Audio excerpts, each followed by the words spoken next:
Okay, so we're going to go ahead and talk a little bit about using Clonezilla server. So,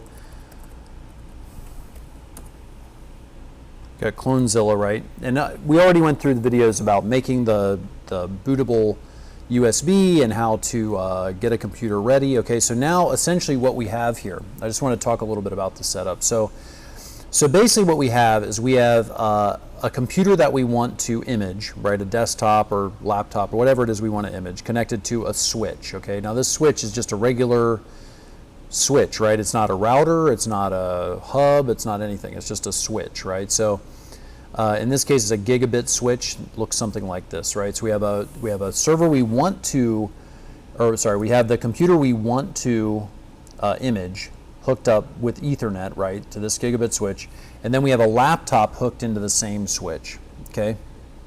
Now the laptop is what we're going to be using to image, right? Okay, in the laptop, basically we boot, we use our USB with bootable Clonezilla, right, to boot the laptop, and we also have connected a drive, so in this case, just an external USB drive, which has the images on them. That's where we're either going to save the image or that's where we're going to restore the image from. Okay, so that's the setup. We've got a laptop booted to Clonezilla server, and we have a external USB drive connected to it so we can save images on the external drive. We don't have to use the external drive. You can just use the internal drive of the laptop if you're not using the laptop for anything else. Or if it has a big enough hard drive, no problem. I think it's safer to use an external drive. That's just my thought on it. But you can just use the drive from the laptop.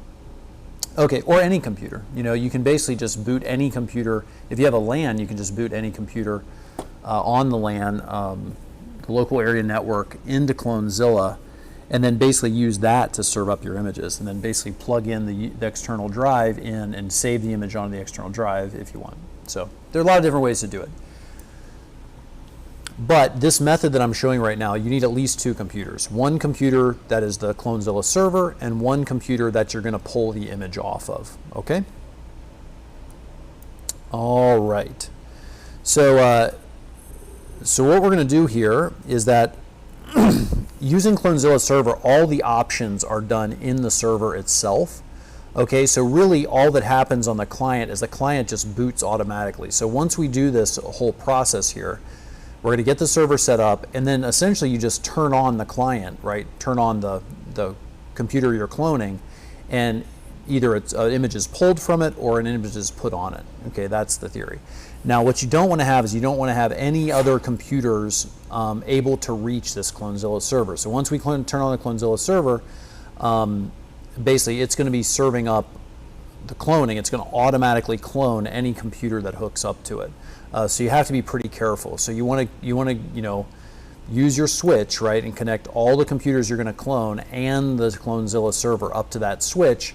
You can hook as many of these up as you want. Say if you had 30 computers, you'd need 30 ports, right? 31 ports, one for the server, right? So, but don't have that hooked into the rest of your company's network, the rest of your organization's network. So isolate the network is what I'm saying. Just be forewarned.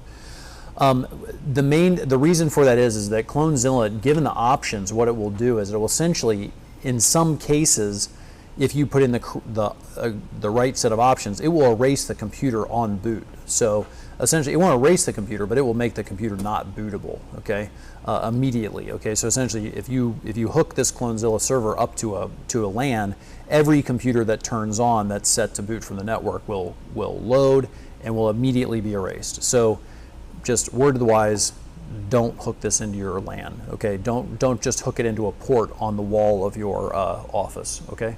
So, don't say I didn't warn you. All right, so, okay. At the very least, they're going to see a weird screen if they boot up. All right, so. Okay, so let's go take a look. We're going to go ahead and play a video that I recorded inside Clonezilla, and I'm going to be speaking over that video. So, we're going to go ahead and start that. Okay, so now we're in Clonezilla. Okay, so essentially what has happened here is that I've booted up to Clonezilla. Okay, and I'm showing that. Basically what I've done here is that I've opened up a home part image, right?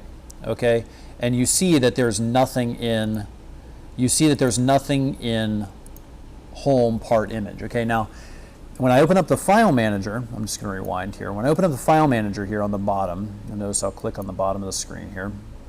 All right, so when I open up the file manager, okay, open folder, I open up the file manager in Clonezilla server and distance remote boot Linux server, right? I open the file system and I go to home part image. Okay, now files, basically Clonezilla needs some place to store an image that it pulls off or an image that it's putting back out, right?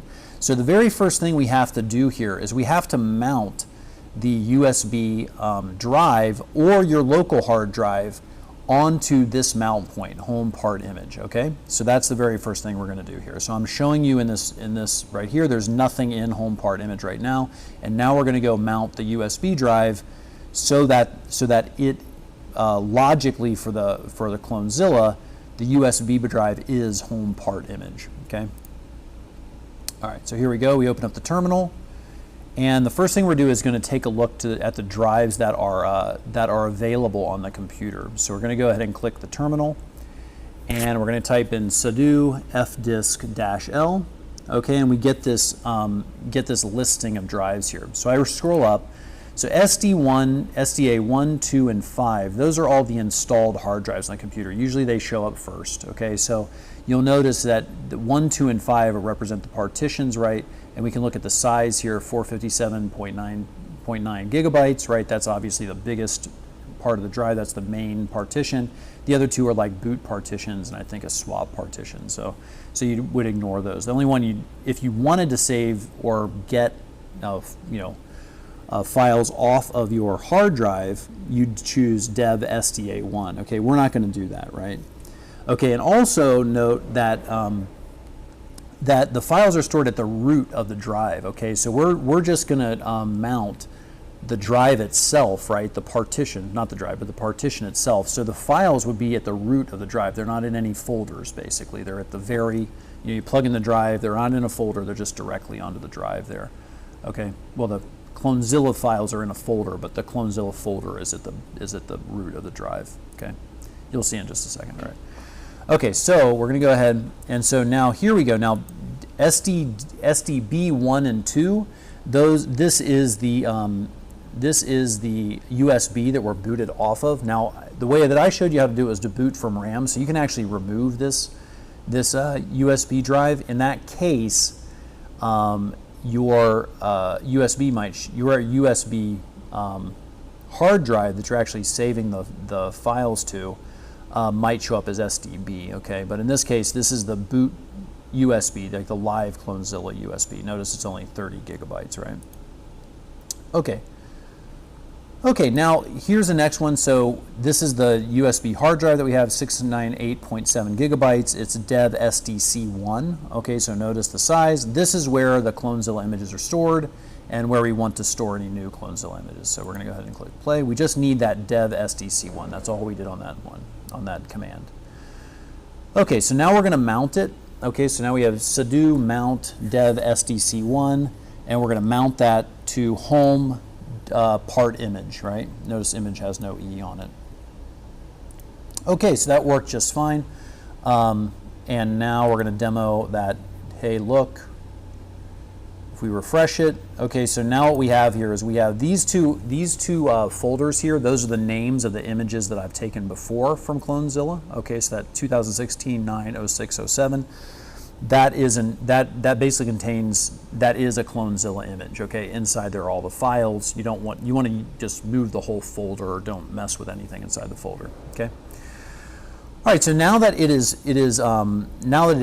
at home part image, basically we don't really have to worry about anything else as far as where things are saving. It will just automatically save to home part image, and because the hard drive is mounted at home part image, it will save to the hard drive as if it's saving to a local folder.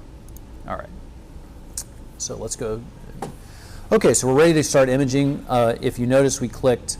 There are a couple icons here, so we click on Clonezilla server, okay, and we basically just walk through it. A lot of the, if you download, if you install Clonezilla onto like Debian or something like that, or Ubuntu, then basically what will happen is that you'll have to give a lot more options. Okay, the Clonezilla Live is just set up to do it automatically. All right, so it dispenses with a lot of the options. Okay, the first thing we have to do is it's going to provide a DHCP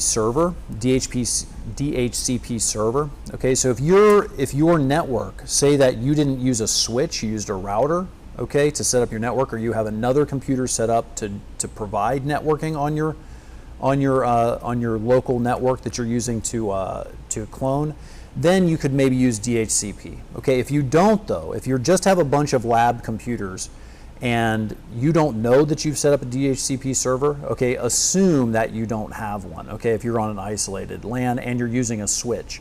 Now a router, if you're using like a router like you might use at your house, that might actually be able to serve IP addresses, okay? But if you're using a switch, as I suggest, you're not going to use DHCP, okay? So notice that we're going to go ahead and set up a static IP address.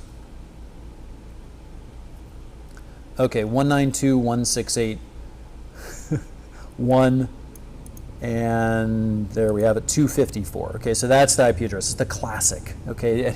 That's the classic home router IP address, okay? 192.168.1.254. So basically use that number, okay, if you're setting this up. All right, it's going to automatically put in the net mask. So basically you just hit enter a couple of times there and then enter, and it's just going to do its thing. Okay, so it's just going to run. One thing that I'll say here is that I'm not hooked up. I don't think I was hooked up to a Wi-Fi. It may give you something that now here I am, I'm disconnecting from the Wi-Fi. So it may give you something like, read the options if it stops right there and says, hey, you only set up one network connection. Do you want to set up another one? Okay, just say no, you don't want to set up another one. Okay, and then it's going to say, oh, are you sure? Because you're going to like serve out an image to every single computer you're connected to, and you say yes, that you do want to do that. All right. Okay, and then it should just go on as you see here.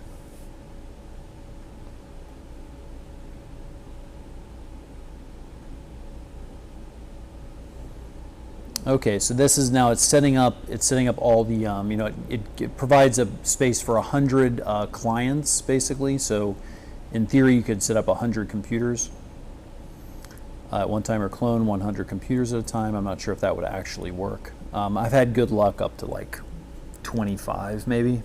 Anything more than that, things tend to start timing out. There tends to be a little bit of latency between like when they send out the image and when clients sign up, and it tends to start causing problems, I've noticed, at about 20 or 25. Okay, so here we have it. It automatically starts the actual Clonezilla software. We go to beginning mode, we go save disk. Okay, save disk, we want to say now in server. We basically select all the, let's go back through here, let's go save disk, right, enter. Now in server, then we go, whoops,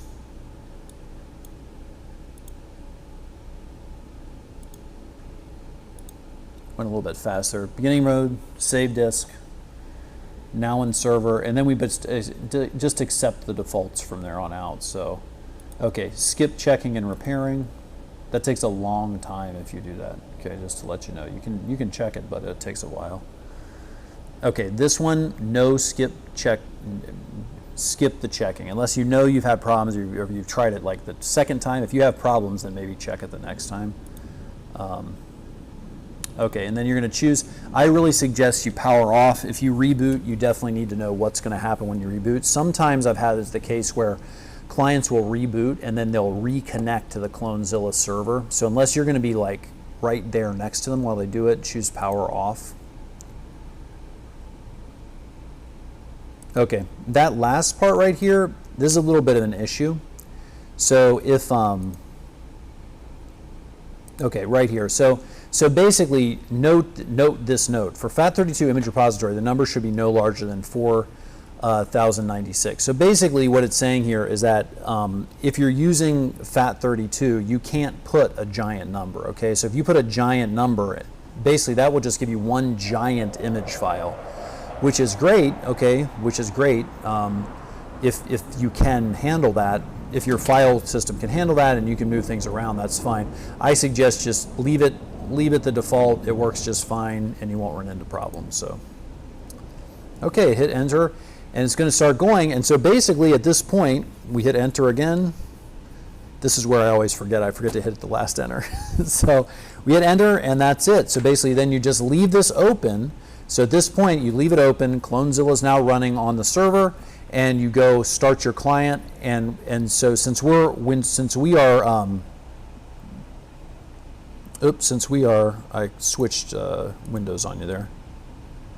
Since we're getting an image this time, so in this case we were taking an image off a machine, so we had the client computer was an image that had been already already was ready to be cloned, had been sysprepped if it was Windows, had been turned off. Now we had the server turned on, right? Okay, so we have the server running, Clonezilla is running. Now we would go to the client and we would turn on the client. We would make sure that the client was set to boot from the network, so PXE boot, okay? And in theory, you should immediately see the client start and you should see the client going ahead and saving its image, okay? And the image will be saved to the USB hard drive that you had plugged in. Okay. So that is that. One last thing that I wanted to mention. I mentioned this in earlier videos. So this version of Clonezilla is not the one that's on the website. Okay, so if we go to Server Edition, I just wanted to point out that basically this the edition that I just showed you in here is if we go to download from Clonezilla. We actually went and got the older version. Okay, so the version that we're using here is actually this DRBL Live Stable, and it's this 4.7. Okay, so it's not the 2.5.1. Okay, best of luck. I hope it helps, and good luck. Thanks.